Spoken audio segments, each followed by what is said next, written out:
Hi there, and welcome to the Fantasy Fire and Ice podcast. Today is Friday, October 6th, TGIF. My name is Chris Crawford. I am joined by my good buddy, Drew Silva. Before we get started, we do want to offer our condolences to everybody who faced DJ Moore yesterday. I'd love to tell you it gets better. I'd love to say that these things happen, but you're probably looking at a loss this week, Drew. Yeah, absolutely. He looks incredible. As you know, I told you before the show on Thursday. It seems like anytime you're getting points in the NFL, like just talking about the spread, like it seems like the Commanders should have been the winner in that game. But on Thursday nights, if the Bears are getting +6, just take the points and take the Bears, because the wild stuff can happen. And hey, the Commanders, the commies tried to make a comeback down the stretch, but just didn't really work out. DJ Moore had I think Al Michaels put it well, like he had a career in a whole night. I think somebody pointed out that he is now like 118th all time in Bears receiving yardage, which kind of says more about what's going on with Chicago Bears passing history than it does necessarily DJ Moore. But that was a very fun one and good for the Bears. Like, they should have won last week. They win this week. They're 2-3. And their pizza style's better than St. Louis. I'm just going to say it right now. I like The deep dish or the tavern style? The tavern style is what I actually like. But yeah, the tavern, I agree. I'll eat some casserole. I like some casserole with a little crust on it too, as long as the ingredients Hey, are fresh. man, if I'm like feeling really depressed, some pizza casserole that hits. Take a nap. If you face DJ Moore this week, you probably are feeling a little bit depressed. All right, we're going to do this like a normal show. There is no baseball today, but there is a bunch of baseball tomorrow. We will start the ALDS and the NLDS. So we're going to give you our stacks, our pitchers to use, and take a look at some stuff that's happening before. Drew, right before we started recording, you were telling me some weather stuff. What exactly is going on Saturday? Yeah, I mean, a lot can change in 24 hours or more than 24 hours. We're recording this on Friday morning, but everything looks free and clear. Weather blowing in at Baltimore for Rangers at Orioles. Obviously, Twins Astros could play in, with a roof if they need to. But Phillies at Braves, the wind is supposed to be blowing out at about 13 miles an hour at the start of game time. So we could see some offense in that one. And yeah, we'll get into all these matchups as we go through and talk about our stacks and our starting pitchers. Los Angeles for Dodger Stadium, it's going to be gorgeous for that game. Of course it is. And, they'll get there 35 minutes late, but it will be rocking once it happens in those ugly mustard yellow seats that are even more ugly. If you ever have a chance to go down to Glendale and watch their spring training, those honey mustard seats are especially kind of like it. I kind of like it. It's different. It's like this. It's supposed to be the sand, kind of, right? Like it's supposed to look like a beach. Sure, it doesn't look like a beach. It looks like something I want to put a McNugget in more than anything else. But that's actually it's 6:33 here, and I'm craving chicken McNuggets, which tells you how my life is going. Chris Crawford, you are 40 years old. All right, so let's start with some stacks, Drew. And I think this is interesting because we're kind of going head to head on a few of these things. But why don't you tell me that first lineup that you're looking to stack? Rangers at Orioles. I'm going with Corey Seager, Evan Carter, the great Evan Carter, Nathaniel Lowe, and Leody Taveras. I like the Rangers to keep it rolling in the ALDS, at least in game one, but also maybe this entire series. They could certainly put it all together like they did in the wild card series to spoil things for the American League East champions. It's not much of like a spoiler either. The Orioles are just barely a favorite in the series at most sports books. And actually, the Orioles have the lowest percentage to win the World Series of the remaining teams by Fangraphs' current postseason odds. The lowest percentage is the Orioles, which is kind of surprising. That has a lot to do with, maybe the non-elite pitching staff and a young and inexperienced lineup. And just speaking of this ALDS matchup, you could make the argument the Rangers are better on paper in a lot of or like most areas than Baltimore offensively. The regular season numbers, Orioles combined team OPS plus was 107. The Rangers team OPS plus was 113, 233 home runs for Texas, 183 homers for Baltimore, a difference of 74 total runs scored with Texas on top.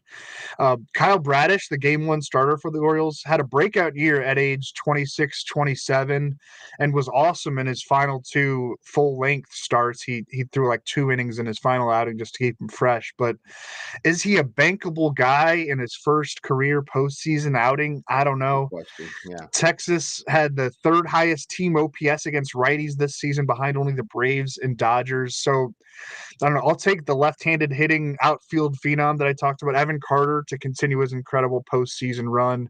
I'll pay up for Corey Seager because when he's in the lineup and healthy, that dude can do serious damage. And then throw in Nate Lowe and Leody Taveras to make it a slightly cheaper stack. A lot of options to choose from up and down the lineup.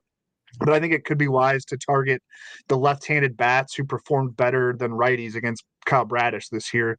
Baltimore's rotation was good down the stretch. Bradish very much included, Grayson Rodriguez, Kyle Gibson, John Means.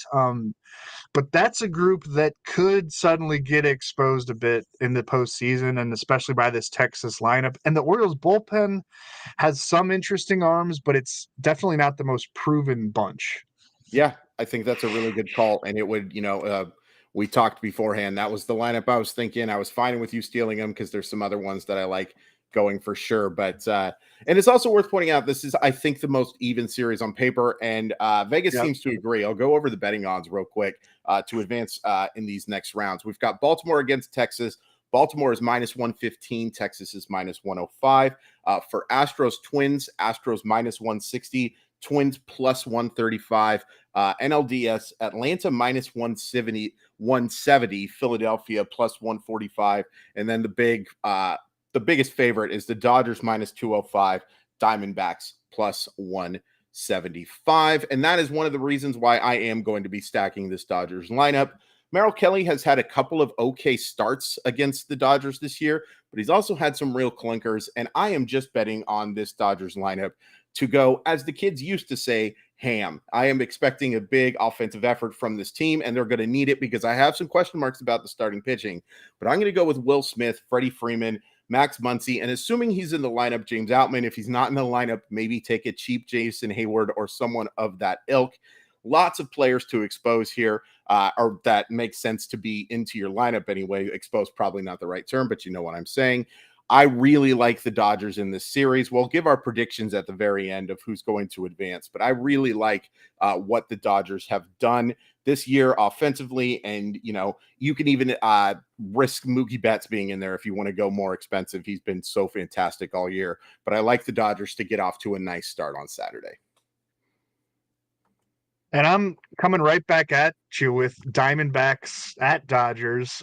Ketel Marte, Christian Walker, Lourdes Gurriel, and Gabriel Moreno. And yeah, this is certainly a contrarian move going with the Diamondbacks. As a team, they're rated as the biggest betting long shot of the remaining clubs to win the World Series. I think it's right now at plus 1,400. Yeah. And, plenty of DFS lineups will have Corbin Carroll as like a standalone guy because he's been so good throughout the season and was so good in the wild card series against Milwaukee. I don't know that this is the matchup to pay the cost with left-hander Clayton Kershaw going for the Dodgers. There are some notable lefty-righty splits this year for Carroll. He mashed righties as a rookie, as a left-handed hitting rookie, but more mediocre against those pesky southpaws. I like Marte, Walker, Gurriel, and Moreno to do work against Kershaw, though, and to be able to fit in like a top price starting pitcher, which we'll get into, or even some top price standalone hitters. I think you have to be a little creative with your stacking if you want to, depending on, you can structure this in a lot of different ways. But I like the contrarian play of going with the Diamondbacks. I should note here that Gabriel Moreno left Wednesday's wild card series game 2 clincher with he got hit on the head with Bryce Terang's backswing in the second inning and left a few innings later, but he was cleared of a concussion on Thursday. He's expected to start at catcher for Arizona in game one of the NLDS on Saturday. He gets like 2 full days of rest before this series starts. I think he'll be fine. Moreno hit a homer in game one against Milwaukee. He's an impressive young catcher that's really taking a leap and could put his name on the map here in October. Ketel Marte is hot. Christian Walker can do serious damage when he's in a groove, and it looks like he might be. And then Lourdes Gurriel is a more reasonably priced guy with some pop. You could look at Tommy Pham too, but he admitted that he's been battling turf toe. That's why he's been limited to DH duties over the last few weeks. So definitely not at full strength right now. And to me, Kershaw is beatable at age 35. His career postseason ERA is 4.22. I had to say it. And we'll see on the Dodgers bullpen, like Brusdar Graterol has been lights out. I think he's thrown 25 scoreless innings dating back to July. He's retired 25 batters in a row dating back to September 9th. A lot of these Dodgers relievers finish pretty strong, but it's not like the most lockdown bullpen they've ever brought into October. Let's go Diamondbacks, man. Yeah, you mentioned those series odds. Dodgers minus 205, D-backs plus 175. The biggest gap on the board. I'd put him on upset alert, man. At least in game one, I think that the Diamondbacks could come out hot and swinging. And I just don't really trust Kershaw right now. They've managed him well with some nagging injuries throughout the year, but October Kershaw, I don't know. I don't know. I respect everything you just said, and I respond with it with the just hardest of passes, man. Just the hardest of passes. I do not believe in this Diamondbacks roster whatsoever. They had a Brinks truck literally back them into the postseason, and they got to take on a Milwaukee team that just wasn't it and got taken advantage of that just god-awful division. I don't believe in this Diamondbacks team whatsoever. Clayton Kershaw has had some clunkers in the postseason for sure. I believe in Clayton Kershaw against a pretty mediocre lineup. All due respect to Corbin Carroll, all due respect to former Mariner legend Ketel Marte.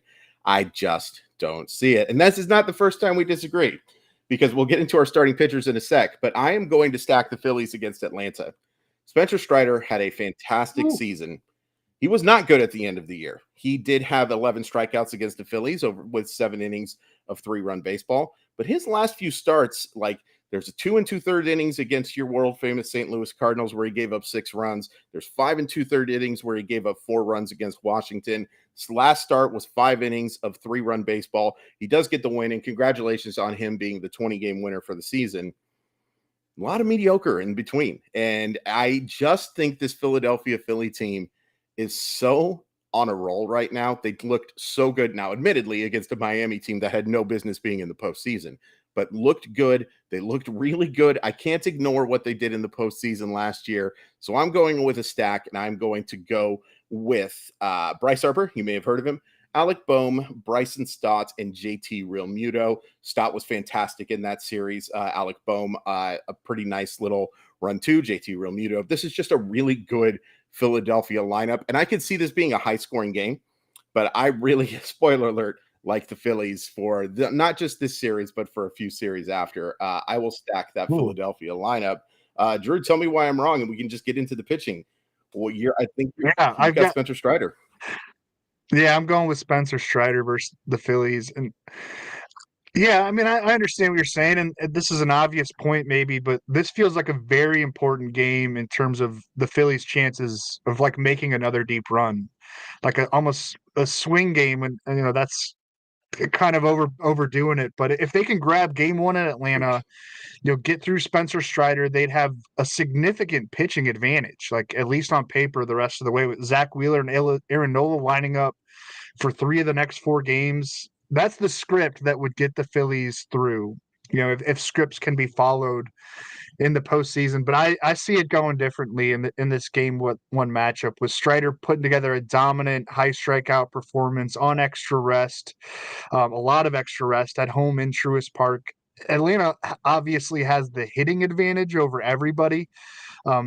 and maybe not so much the pitching advantage, but they have the best swing and miss starting pitcher in baseball going in the opener of the NLDS. There's a reason they're a fairly heavy betting favorite in this series and to win the World Series. Strider racked up 281 strikeouts over 186 innings during the regular season. His career strikeouts per nine is 13.6. That is bonkers for a starting pitcher.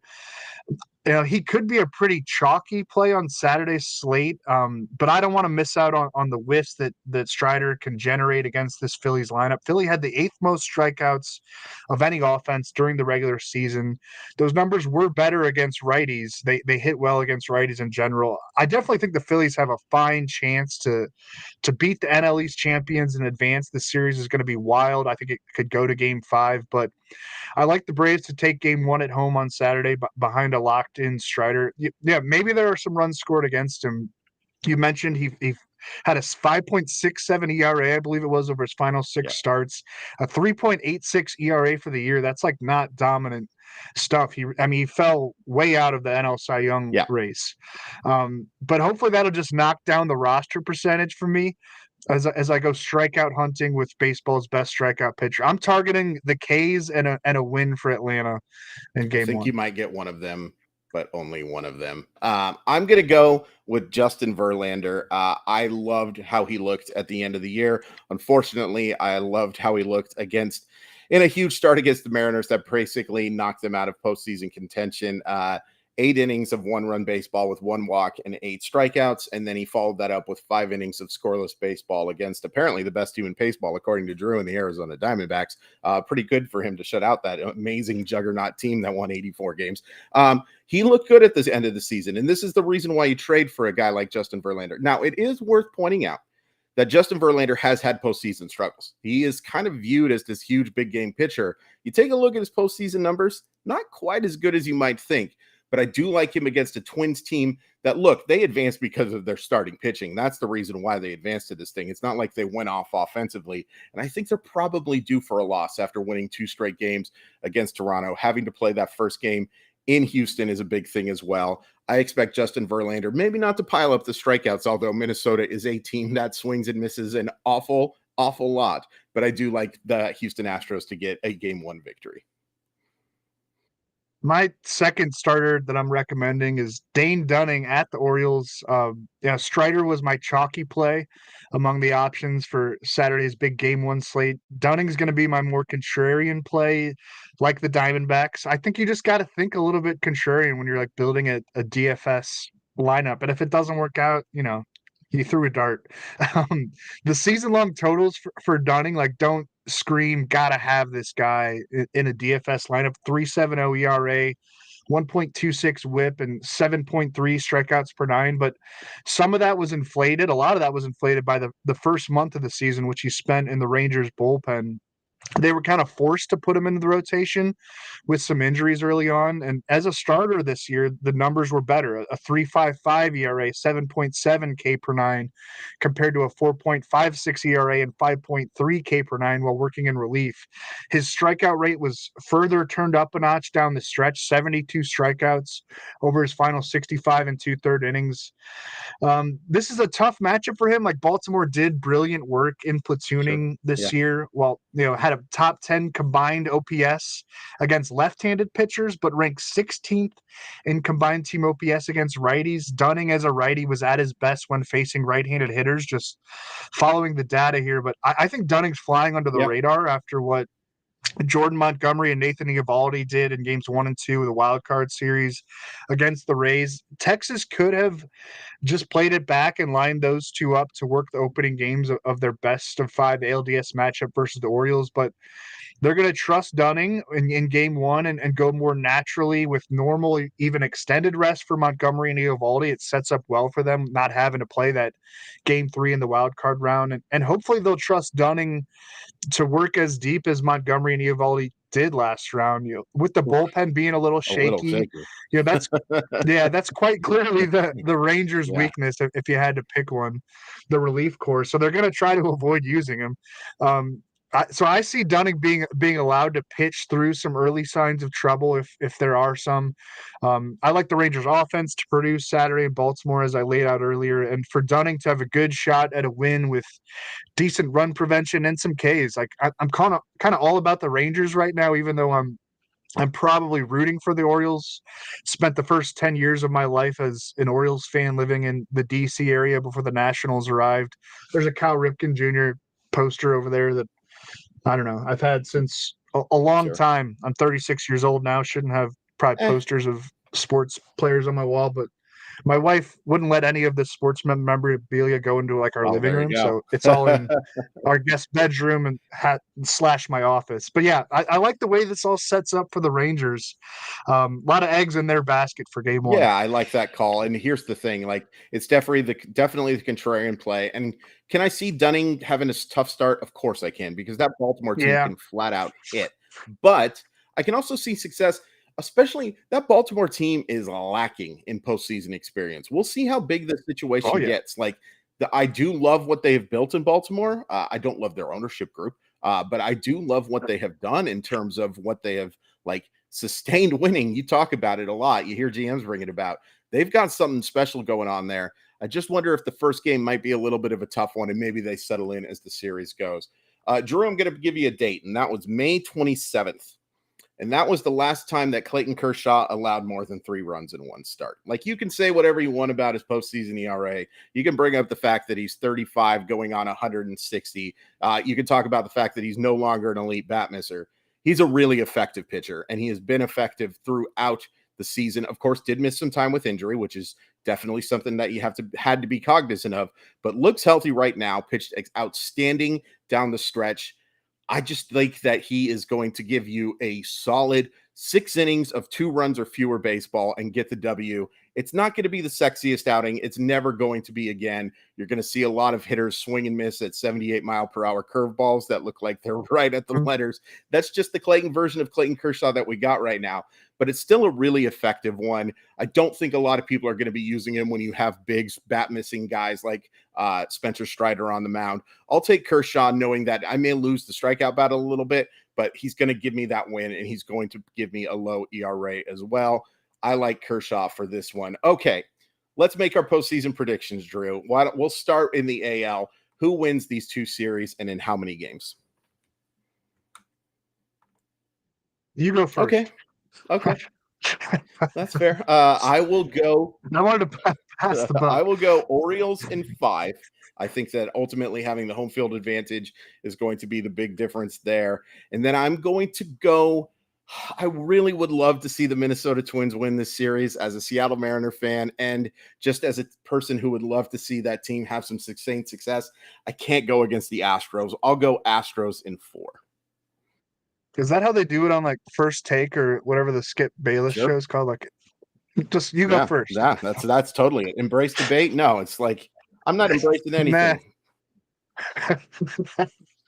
I wanted to hear your points first, and then I was Okay. gonna, just rally Sure. off those and scream at you. I like the Rangers. I think they could get it done in 4. Like I said earlier, I think they had the offensive edge and the starting pitching edge at least. I don't I could it could be trouble if Dunning has a bad start in game 1. Then it sets up really nicely for Baltimore all of a Okay. sudden. Obvious point being obvious, like all these game ones are pivotal in a best of 5 Sure. series. And then I like Houston to get it done against the Twins. I think it's going to be uglier than what we saw last year. Like I like a lot of their bats are kind of the Houston bats are kind of Yeah. underpriced on DFS sites. Like Jeremy Pena is a very cheap shortstop. He was incredible in the postseason last year. I don't know like what that means, but it's a data point for me that like this is not going to be too big of a stage for him. They're going to be ready to rock, and they could totally kind of bull rush the Twins. I don't know if it's gonna be like a dominating series, but they have enough all around to get it done. I mean, they're gonna have Jose Urquidy, JP France, and Hunter Brown in the Yeah. bullpen. That kind of like long relief, just in storage almost is like a really incredible Sure. advantage. in the postseason in a best-of-5 series and a best-of-7 series. I like Houston and Texas, to get it done on the AL side of the That'd be a bracket. fun one. It would be fun to see like a nice little division matchup, kind of like we do have, in the National League as well. Real quick, before we get into the National League, please make sure you're checking out the Contrarian Edge Optimizer. It is awesome tool. If you're watching us on YouTube, there's a little code right below my beautiful mug that you can scan. You can also go to fantasysportslogic.com or sportstopia.io, and we cannot recommend Sportstopia.io enough. We've got great lineup suggestions. We've got great stuff for the over-under pick'em games. Those are so fun to play, and you can get an edge by checking us out and seeing what we're seeing. We've got great football stuff. We're going to have more great basketball stuff coming up as well. Please check it out. All right, National League. I'm going to make you go first this time, Drubert. Yeah, I'm going to go with Atlanta over the Phillies. I do worry about the Braves pitching situation. Like, Max Fried battled a blister down the stretch. I didn't think that was a big deal, but it kept Yeah, lingering. Like, it lingered throughout all of September. sure. He threw a 5-inning intra-squad game on Tuesday, but had a bandage on his blister the entire time. He's not going to be allowed to use that in a game. This thing has lingered. I'd be a little bit concerned about that, a little bit concerned about how Strider finished the year, and then Bryce Elder in game 3, who had some really promising flashes throughout the regular season, but not it's going to be a super reliable postseason starter. But I think that offense gets it done. It was a record-setting offense during the regular season, and maybe the pitching will be fine. I'd like the Dodgers to ultimately win against the Diamondbacks. I just kind of like the Diamondbacks to win a game or two in this series to make it somewhat interesting. And I agree, on paper, the Dodgers are a whole lot better. You can see it in the NL West standings, but the pesky Diamondbacks, man, they've been my team all year. They were my team in the preseason win totals. I like them to keep it rolling. Corbin Carroll is going to be the superstar. Yeah, he's going to be really, really good, and he's going to enjoy a 3-game sweep and get to enjoy some really nice weather. And then I like Philadelphia. I picked Philadelphia to win the World Series before. I'm going to go Phillies. I'm actually going to go Phillies in 4. I think the fact that they get the chance to reset their rotation is massive. The days off, the way they spread everything out, I think that's going to be really big. I don't know what you're going to get from Max Fried, and I don't know what you're going to get from Bryce Elder. And we talked about it before. Spencer Strider, lots of bat missing, pretty mediocre results in his last few starts. Here's the thing. Atlanta's lineup's really good. Here's the other thing, Drew. Of the last 54 teams that have had the best record in baseball, how many of them do you think have won the World Series? 3. 14. So 14 out of 54, Drew. That's not much. It's like winning the President's Cup in hockey. You don't want it. No one touches it. I love that. I like it. That's exactly what it is. It is, or the Community Shield, or whatever they call it in MLS right now. The Supporter Shield in MLS. Yeah, absolutely. But yeah, I'm going to go with Philadelphia to win those, and I think any of these matchups that we can get are going to be awesome LCSs. They're going to be some really good baseball teams that are going on. Minnesota and Arizona probably, maybe less deserving so than the other teams that we're talking about. But that'd be awesome if that was the World Rob Series. Manfred would throw. I'd love it. Just throw the biggest fit in the entire world. It would change the rules. I'd love to see it. It would be not a disappointing thing. Thank you so much for checking out the Fantasy Fire and Ice podcast. We'd appreciate you guys checking out all of our socials. You can follow us on whatever they call the website now. Drew is at Drew Silv. I am at Crawford_MILB. Please hit like and subscribe on YouTube if you're watching. We really appreciate the support, and we will be back next week. See you guys soon.